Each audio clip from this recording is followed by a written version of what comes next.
Welcome back our channel. Today our topic number reasoning analogy. So 12 related to 30. మరి 16 దేనికి related అవుతుందో చూద్దాం. So options మనకి ఇచ్చాడు ఈ క్వశ్చన్కి వచ్చేసి 30, 24, 40, 32.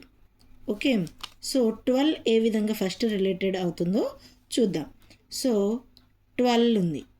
12ని 2తో మల్టిప్లై చేస్తే 12 2s 24 అండ్ ఇచ్చిన 12ని హాఫ్ చేయండి, ఎంత అవుతుంది?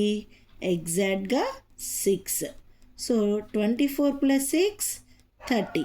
సో ఈ విధంగా 12 అనేది 30కి రిలేట్ అవుతుంది. సేమ్ అదే ప్రాసెస్లో 16ని కూడా చేయండి. అప్పుడేమవుతుంది? 16 × 2s 16 2s 32. అగైన్ 16ని హాఫ్ చేస్తే ఎంత? 8. సో 32 + 8 40.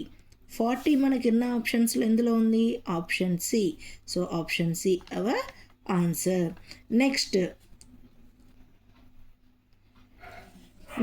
సేమ్ అదే ప్రాసెస్లో 27 25కి రిలేటెడ్ అవుతుంది.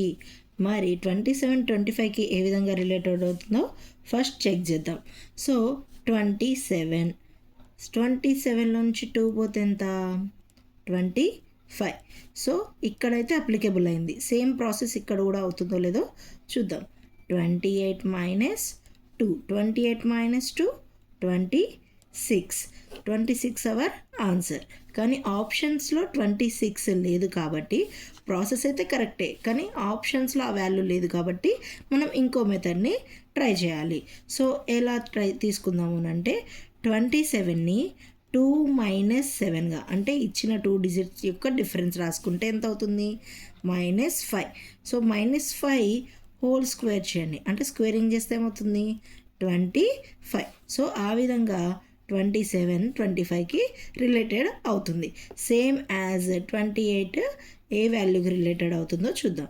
28 2 - 8 = -6 అండ్ స్క్వేరింగ్ చేస్తే 6 6 36. సో మనకి ఏ ఆప్షన్లో ఉంది? 36 డి.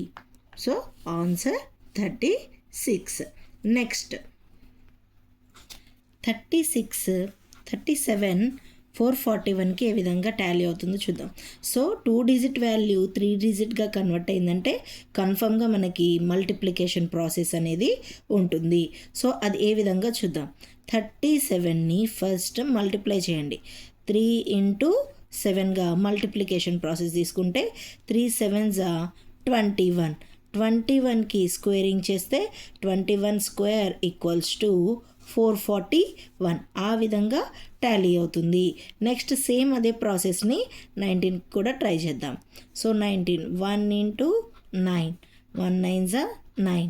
9² వచ్చేసి 9 9s 81.